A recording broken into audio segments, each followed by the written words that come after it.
only 3 days after we went live for the first time in 2023. We are back for the first major event, TV, film. It doesn't matter. It happened in a visual medium. The first big major event of the year, the adaptation of the very popular video game, The Last of Us. I'm joined once again by Eli Holicky in order to break this down. Eli, it's another one from HBO, man. Have they hit or have they missed? I'd say mostly hit. Mostly hit, as is their usual track record. HBO has an almost 0% miss track record when it comes to this stuff. And we will be breaking all of that down and more on tonight's episode of the Talkin' TV podcast as we have officially returned for season 5. We're back, people.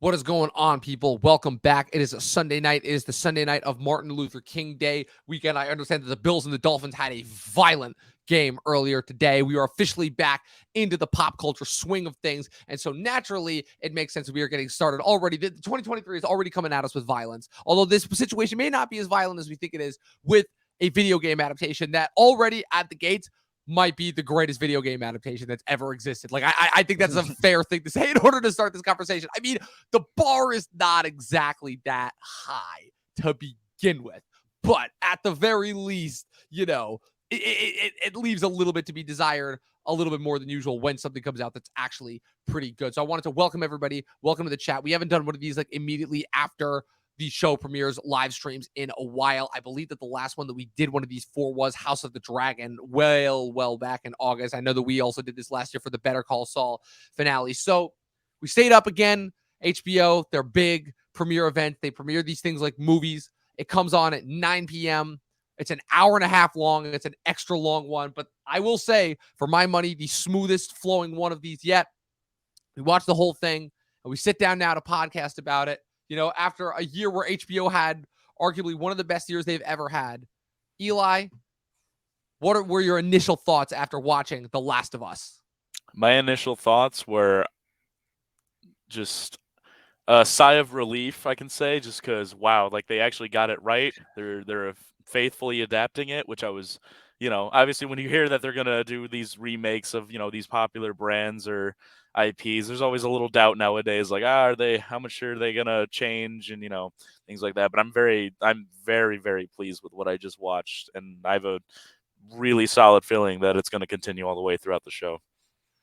Yeah, most definitely. At a certain point, I think it's safe to say that this was probably one of HBO's most anticipated things that they were putting out. You know, like there was amongst a lot of the stuff that they were trying to get out last year, in their post-pandemic rush, there was a question of whether this was going to come out at a certain point last year. There was a rumor as to whether or not they would put this out at Christmas, but they decided to hedge their bets and kind of do what Peacemaker did in a strange way last year. You know, the January spot, similar with movies, is always kind of a dead zone spot for TV shows, but that always like leaves room for like one TV show to kind of throw in there and make a big stink immediately. And this one has the brand IP powers, kind of similar to what Peacemaker had last year.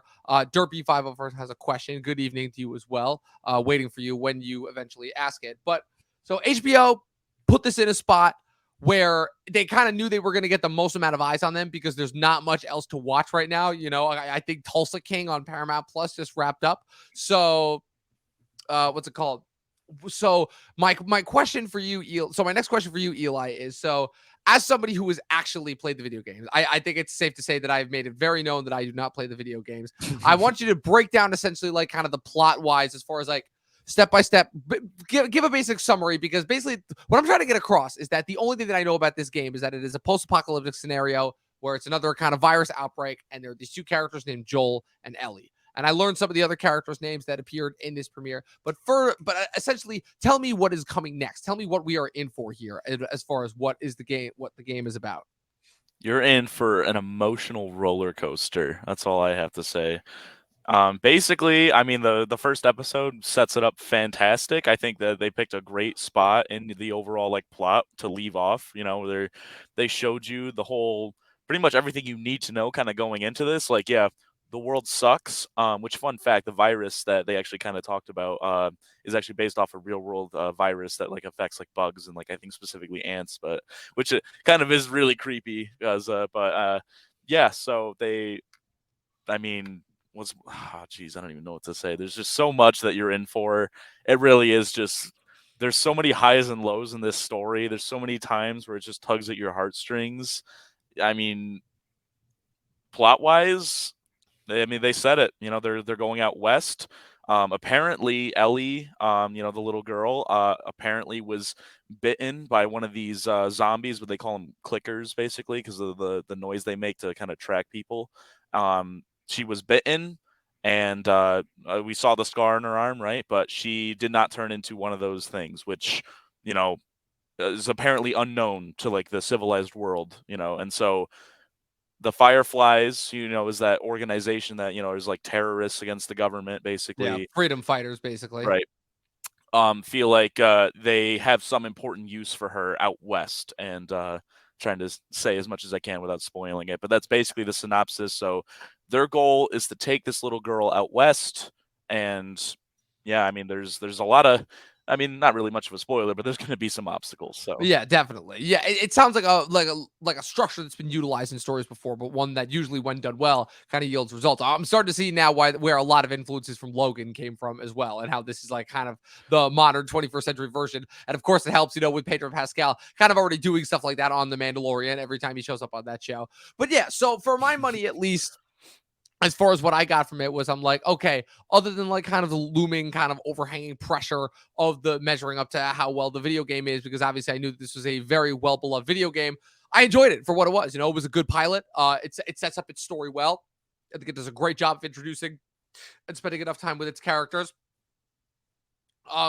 This is always kind of hit or miss for me in zombie movies, because they always choose to like either rush through it or just tell it in quick flashbacks, the kind of build up to the outbreak, and how that ends up happening. And I thought that the build up here was actually fantastically well done, kind of like following up the first approach. I think actually Cam had a good comment here. Good show, but I feel like there should have been more like a Resident Evil like setup, showing more of the world before the outbreak, fleshing out pre-lore. The Walking Dead did that. I don't know. I might tend to disagree. I think this show did a pretty good job of doing that. I think we got just enough from the modern world before we actually saw the outbreak, and before we actually saw how things started to get like turned all topsy-turvy. I don't know. What are your thoughts on that, Eli?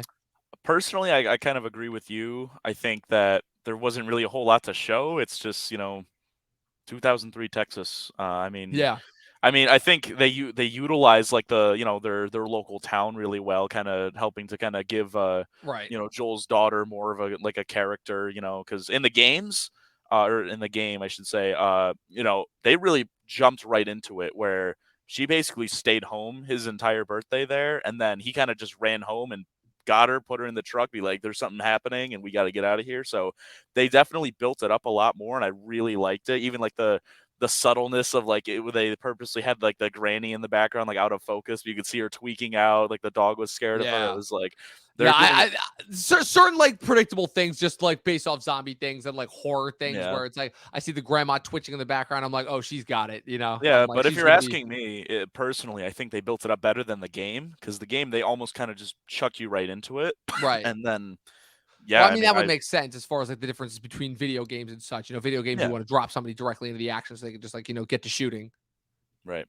Yeah, no, I completely agree, and I do, like I said, I do think they gave Joel's daughter more of like a real character. Like I liked her more in the show than the game, so I'd give that I give the show a major plus for that, because that's something they could have just easily done away with, obviously, Right. because she didn't exactly is not really the main focus of the story, but she does play a Exactly. part. But as far as like installing like the main like kind of emotional crux of what Joel's arc is going to be throughout the course of the show, I think that's impeccably well done. And the fact that we spend as much time, like she's there like the first full half hour. I'm like, now I understand why this needed to be like an hour and a half long, because you needed that Yep. first half hour in order to like set up his relationship with his daughter, and then ultimately have her killed on screen. I'm like, damn, HBO is still not effing around when it comes to like harm to children and stuff like that. As No, far as they're like not. emotional purposes for the story. But I think it's ironic that we were talking last week about a Netflix property that basically was very user friendly and hands on, as far as like kind of maybe that being the new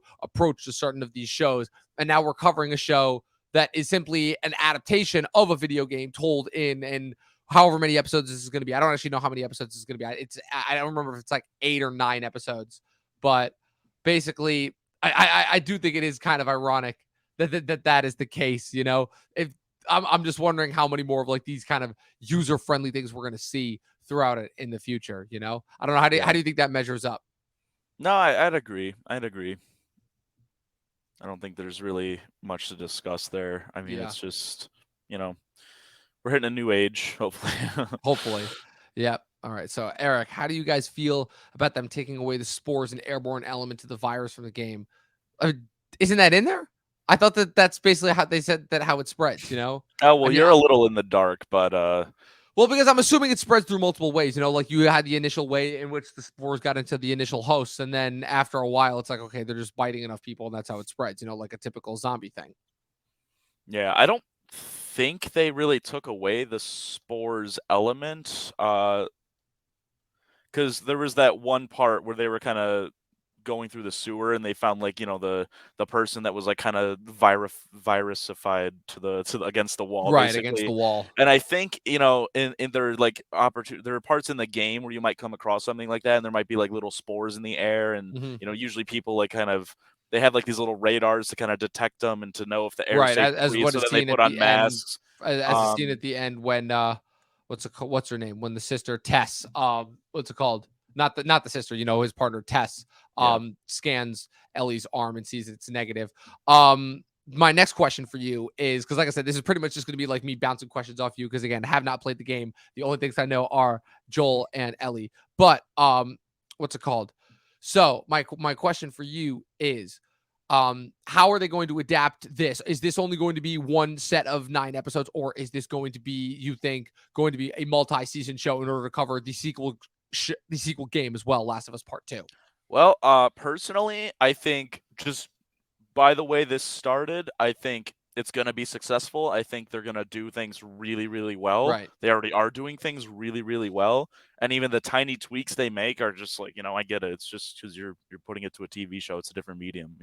I really have no complaints about that. But in terms of the sequel is pretty controversial among like just the gaming community as a whole, just because they put some messaging and just there's some kind of, I don't know, not hypocritical kind of things that happen, but there's the writing could have been a little better, if you ask me, and they could have done some things differently. And I'm interested to see if they do take that route to make a season 2 and base it off the second game, if they're gonna keep it like pretty accurate like they are with the first game, or if they're gonna maybe tweak it and see if they can do things better and give it like a more proper ending, if I could say. Right. I as I was watching the episode with my roommate, who as an avid fan of the video game, she was pointing out that there were certain things that were like slightly adjusted, but they made sense for the story, but they weren't like too heavily tweaked. I'm assuming that just mostly has to do with logistical things, because as far as everything I got about the story, it makes perfect sense. It's like everything about it just was perfectly well set up and everything, kind of. Yeah. I think my favorite part was like almost like the apocalypse now of it, where it's like just the use of like the slow, subtle buildup of the ambiance in the background of like, just police cars, then more and more sounds, planes flying overhead. It's funny because I like just that use of sound. I'm like, oh my God, like this is nuts. No, it's funny because I actually just watched The Mist for the first time a couple days ago, That's and I was just like, it's like the exact kind of same buildup. They did that very, very well. It's like very like eerie and ominous. There's obviously something going on. Police cars, military vehicles, mobilizing. So I was just like, oh, bravo to them, Yeah, absolutely.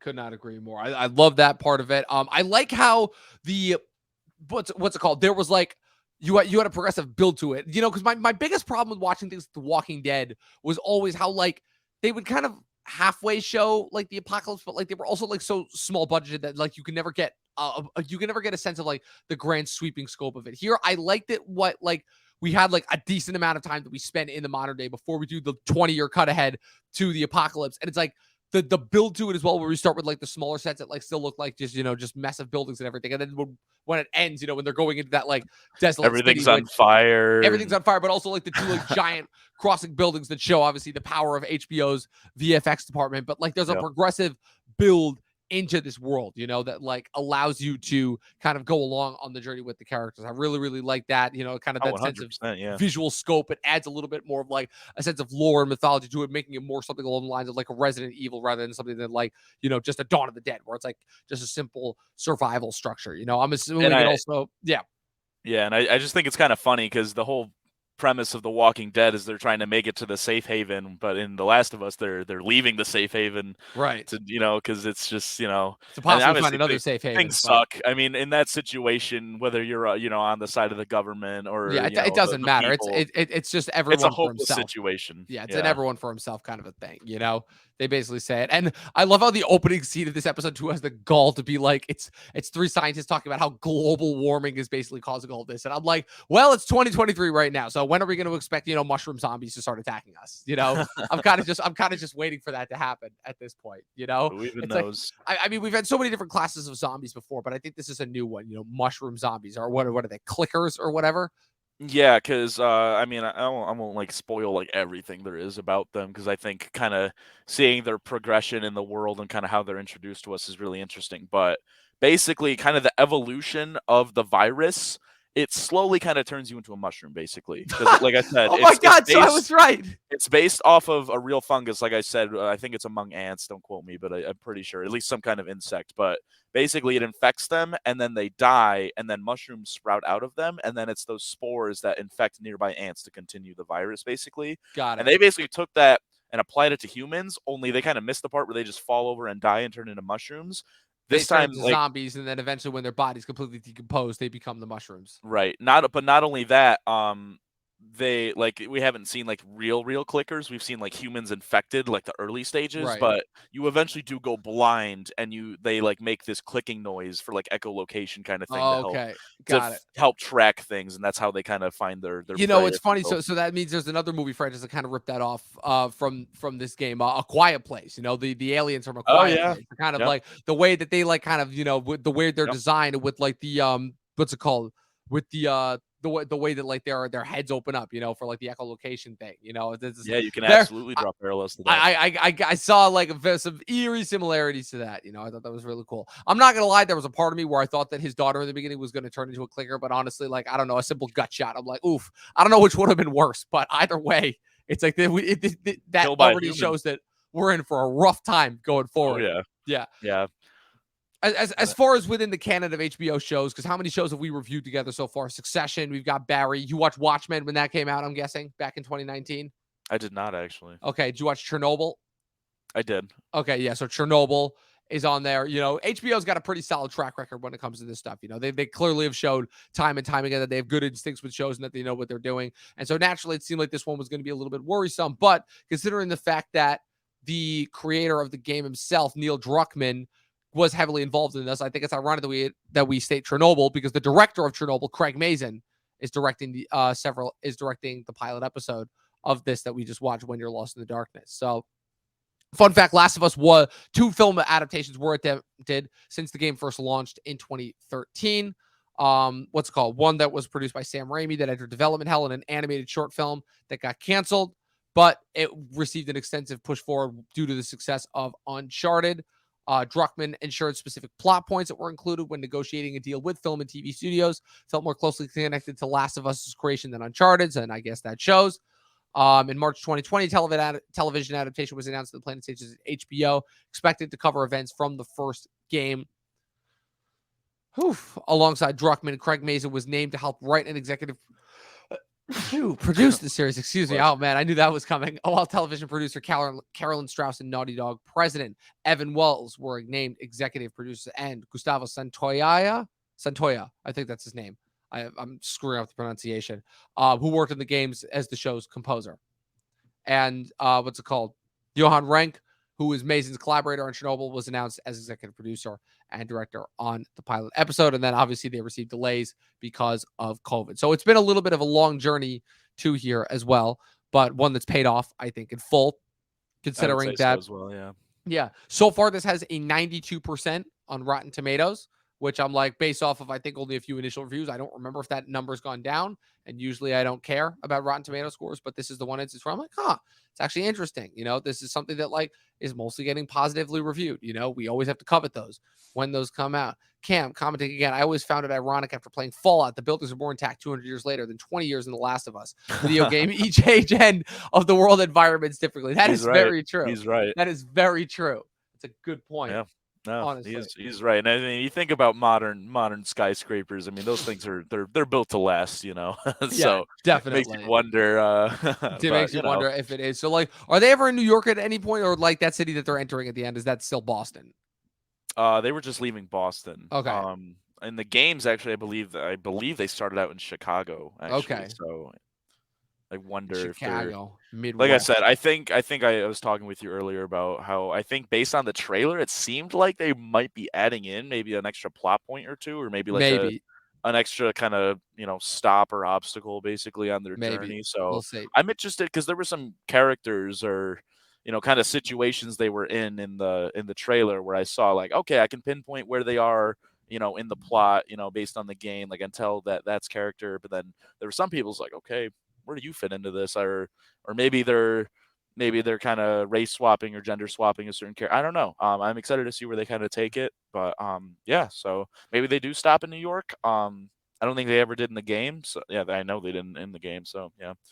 What are the biggest lessons that Halo could learn from Last of Us? Because Halo is somehow getting a second season. Hopefully, it might have even got canceled because of how bad the reception was to it. Because that was just, I mean, Chris and I reviewed that last year for the podcast. I don't remember the review at all. I didn't continue to watch the show after the first episode. The first episode wasn't good. It didn't look good. So what is this show doing right that Halo just did not get right? I think it's the biggest thing with any adaptation, whether it's video games, movies, books, like whatever. I think it's just having the right people who are like actually passionate about it behind it. I mean, look at Lord of the Rings, right? I mean, Lord of the Rings, I'm trying to just think of like other like really good like book adaptations or whatever. But I mean, Lord of the Rings like had everything behind it, the passion. They'd get up at 3-4 a.m. in the morning to put on makeup or to do detail work for like armor, things like that. I mean, but then you see something like like The Witcher, right? Which is like kind of famously, like we've seen interviews, the writers like purposely kind of ignored the source material and look at how it kind of turns out, right? I think the key is just getting people who really like care about it and like almost as if like they wrote it in a way, like just it's your story, you're not just taking someone else's story and kind of making it your own. It's what an adaptation is. So I think it's really just based on the people you've kind of mentioned, just reading off, they think that are involved.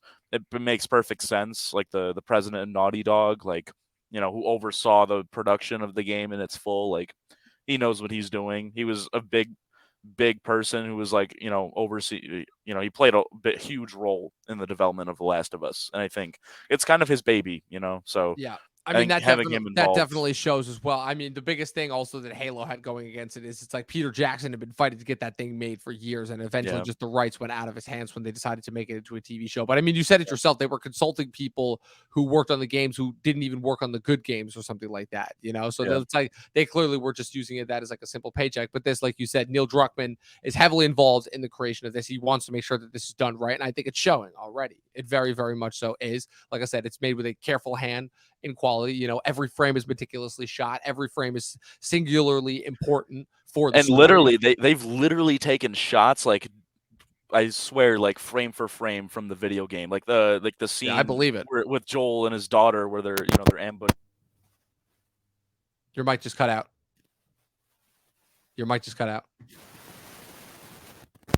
Am I good now? Yep, now you're good. Sorry. Okay, perfect. I had to let you know. I'm like, I might have accidentally whacked something, but like like the scene where Joel and his daughter are kind of ambushed by the army soldier there. I mean, literally shot for shot, like rolling down the hill, like the exact dialogue when his brother comes back and shoots him, like literally taken out of the game. Like they knew they kind of really didn't need to change that scene because it was already kind of perfect and had all that weight behind it already. And that's a sign that they really care about the source material and that they want this thing to succeed and just be good.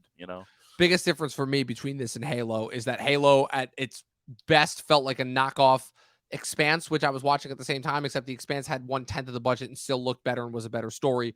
And at its worst was pulling a Judge Dredd from the 90s, in the sense of where they have the main character who is a badass because he never takes his helmet off, take his helmet off in order to reveal his humanity, and it immediately Yeah. scorch earths the game. Meanwhile, this one painstakingly spends an hour and almost an hour and a half setting up and giving its main character an incredible incentive to carry out this mission in a way that, again, something like Logan, which is the closest thing that I can compare this to, would be extremely proud of. And it hits all the boxes of things. I love the Man on a Mission movie. I love like the tortured father who's lost everything, in a setting that's gone to hell. I love that sense of resilience, and I feel like that's what I Am Legend had at a certain point as well, is why movies like that have been always so successful, and shows and series like this have always been successful. It's why I've constantly come back to genres like this over and over again. Now, let's get down to it. Brass tacks. The main characters themselves, Joel and Ellie. So there's obviously been a lot of rumors, a lot of different things circulating. At one point, I think the rumored fan casting was they wanted it to be Joel Edgerton and Caitlin Dever. I know Caitlin Dever was fan casted and fan campaigned for the role of Ellie for a long time, but they eventually settled on not one, but two former Game of Thrones stars. Eric, giving you a shout out right there, because I know that's going to wet your whistle, if it will, just a little bit. Pedro Pascal, Oberyn Martell, the Red Viper of Dorne, also known as Din Djarin, the Mandalorian himself, as Joel, and Bella Ramsey, a.k.a. Lyanna Mormont, from the final couple seasons of Game of Thrones, as Ellie, who recently came out as non-binary. Congratulations to her for that. What's it called? So, what do you think of the casting? How do you think of their performances as far as everything goes? Do you think they capture the essence of the character as well? I think so, actually. Believe it or not, I think like just Ellie, like they got her voice almost sounds exactly like she does in the game, even if she looks a little different. But it's like just it's can't really change much about the actor's face, But Right. I mean, I think casting wise, I think Pedro Pascal really like encapsulate the role of Joel. Like he knows, like he really just, you can see the dead in his eyes and the anger and just like his hatred and like his hopelessness and everything. I think he does a fantastic job in the role. I can just tell even from like the early like the shots of him in like his raggedy shirt and everything, that I'm like, yeah, they definitely did really good. They could have done a lot worse in terms of casting. And I honestly think that the girl's doing a pretty good job. I think she's a little more I guess independent than maybe she was in the game. In the game, she was a lot more like complacent and not really like one to Yeah. stand up to authority, at least at the start. But Makes sense. Feel like that's yeah, how a lot of kids, and just a lot of kids were just written in the early 2000s, amongst yeah, around that time period in certain things. I was thinking that this is like early 2000 because of like when the game is set. And like the game came out in 2013. I'm like, crap. yeah, Okay, I'm getting. I didn't realize also that the first game also takes place in 2016, which is 7 years ago as of this date. yeah, Which I'm like, oh yeah. man, that's Pretty crazy. weird. That's weird. Pretty crazy. That is very weird that is that long ago. We're in 2023. Where the hell did the time go? Yeah, I think that Pedro Pascal is going to get nominated for an Emmy and possibly win for this. I think that the show is easily taking the Emmy for miniseries, no, without a doubt. Because I think they lost the White Lotus edge, because I think that because of the Jennifer Coolidge carryover from White Lotus, that it's going to count as a drama series now and not in the miniseries category. But that's a conversation for a different day once we get closer to the Emmys. As far as the cast for The Last of Us, yeah, I particularly also wanted to give a shout out to Anna Torv as well, who I think is an underrated actress. My girl Wendy from Mindhunter, who also was in, I believe, all 5 seasons of the show Fringe on Fox. She's an underrated actress in her role of Tess. I don't know. Did Tess have that big of a part in the games? Do they like kind of expand her part, or like so far does she have like the right amount of screen time that they've had? I'd say it's a right amount of screen time, although that plot line about getting the car engine was not in the game. It was kind of the way the Fireflies and Joel and Tess kind of converged on each other was just it was more like the shoodown kind of already happened, and then but they sort of just kind of met up in like an alleyway somewhere and just hey, this is what happened. This is what's happening. I'm shot. You got to take her. Just do as I say. Although I do like how they this also wasn't in the game, how Joel was like really desperate to get back to his brother. That wasn't really in the game. They kind of just, it Okay. was like there wasn't much like going on there. So I kind of like how they kind of made up this motivation to kind of get back to his brother, which makes sense. It's like kind of the only family he has left at this point. So I think that ties in really well because he was trying to get out west anyway. So it works, and I think they honestly did that better than the game, really, because Joel really had no reason to leave in the game just from the initial start and the setup they had for him. So Got I it. give the show a big plus for that. Got it. So as far as like giving him like an actual like incentive and a reason as far as like this kind of, this mission west. Yeah, absolutely. I think they did a fantastic job with it. Awesome. Yeah, no, I couldn't agree more. I also think that like it's funny. I didn't even recognize that was Gabriel Luna, Ghost Rider himself, as his brother. I particularly enjoyed that. So I think that's going to be like an extra good incentive. I can't wait to see like kind of what kind of post-apocalyptic communities, what other sorts of like creatures and mutations and different terrorist groups they're going to run into. Like I can already tell this is a good setup. It was a good setup. It was for what's probably going to end up being a really good show. I'm glad to have an HBO show back in order to help kick off the year. Some more event viewing as well. Got this on Sundays, got Bad Batch on Wednesdays, soon to have Vox Machina back on Fridays. So 2023 already off to a great TV start. I'm still just waiting for when Barry season 4 and Succession season 4 come back. Wow, those shows are already on their 4th seasons. Where has the effing time gone? It really feels like no time since we had those gaps without those shows. The only other thing that I had really for the rest of the show before we get out of here, I know we might wrap a little early tonight, but I feel like we've hit everything that we need to, at least as far as where it goes. So where do you think, so where are we going next as far as like some basic, like break us down. So we were talking like overall general plot points. Now let's break it down to like specific plot points. Where are we going next as far as like kind of what's the next roadmap in the destination as they're running towards those two buildings that are collapsed on each other? Oh, well, they got to get out of Boston still.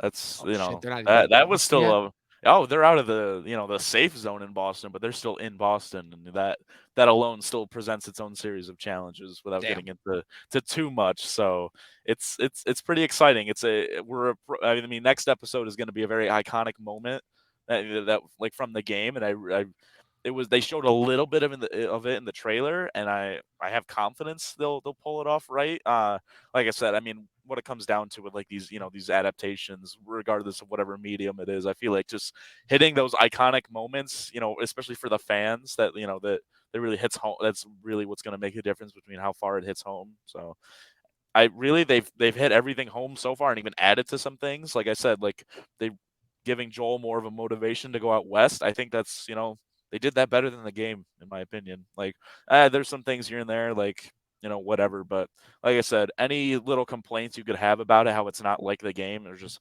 minor tweaks for the TV, or just for that first episode, that really isn't just worth highlighting at that point. So, yeah, I mean, there's no faults, really, I'd say.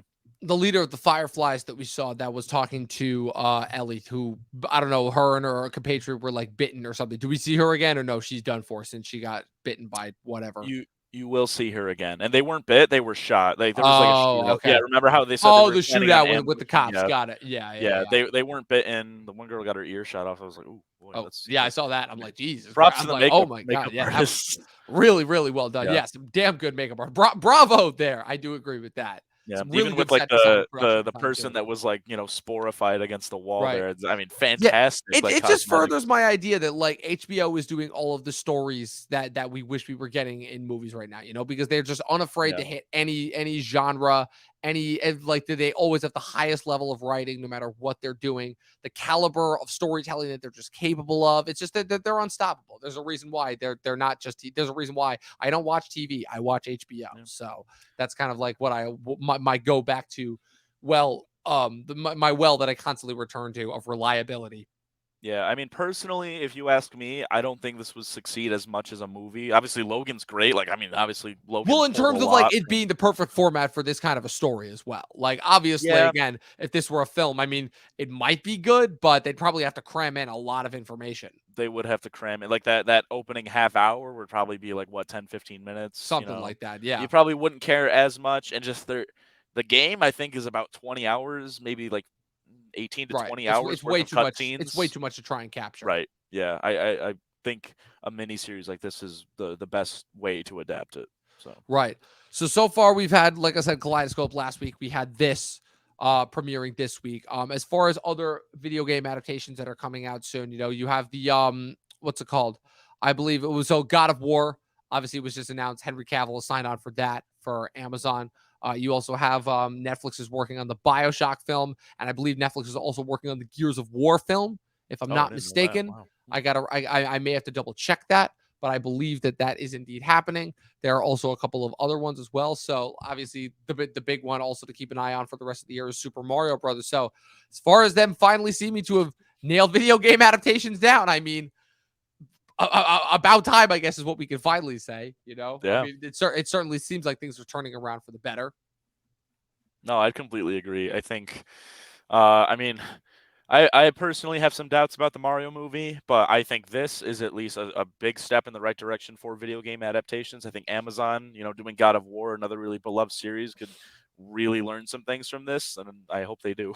Absolutely. Yeah, it's long past time. Hollywood's been trying for like over 20 years now in order to try and get these things right, and they may finally have something other than Mortal Kombat that they can say is actually good. Yeah. So, and it's long past time for that. So, with that being said, as far as what I'm looking forward to on the future, I'm interested to see kind of if how and if like kind of similar to the Walking Dead structure, like kind of as far as like what kind of certain groups and terrorist groups and different like I'm interested to like explore the world, see what Right. kind of like different religions and just like what kind of what society has devolved into as a result of this thing. I'm also still interested to see if we find out more about this thing. I'm not sure if we will as far as how this thing functions, but I'm assuming that there are still people out there that are studying this thing.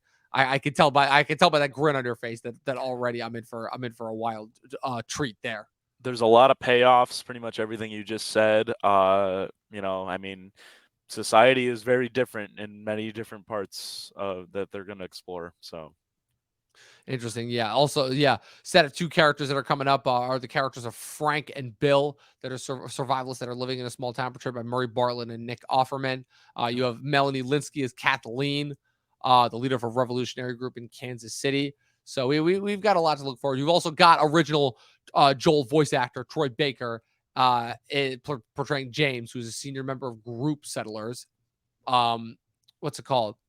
So the only thing that left that I want to say is at the beginning you suspected the grandma, right? Once you like saw her like doing the once I weird saw like her drool thing. tweaking out, I was Yeah, like, yeah, it's pretty obvious that as far as like wow that's gonna be. So yep. So I think as far as like on a scale of like zombie outbreaks, I give it like a 5. But in terms of like it like where it goes, I don't know. I feel like the actual zombie portion of it. I mean, we still have yet to see it, but like from what I've seen so far, it's like I don't know. There have been others that I think have done it interesting. So strangely enough, I still think that like Army of the Dead had one of the most creative approaches to a zombie thing ever, which is like just set it in Vegas and then just wall off the city and just have it being like show that it's like completely straight in the middle of nowhere. I just have a zombie tiger in there for no reason.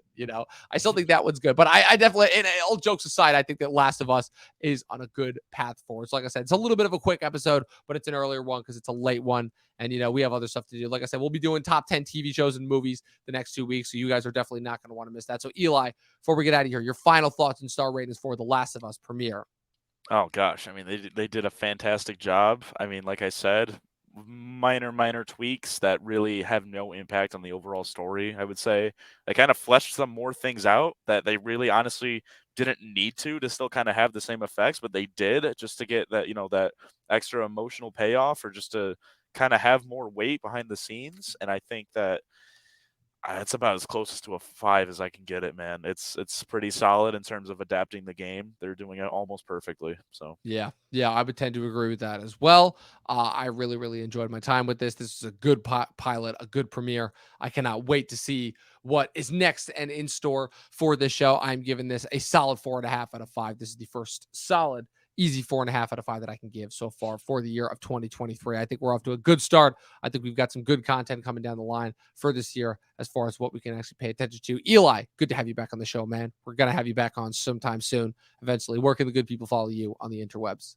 yeah, well, it's only been a few days since I was last on. Still don't have that podcast channel. This is probably, hopefully, the year. But for now, you can find me on Instagram. My handle is E_Holicky45, just like it is on my last name on the screen here, E_Holicky45.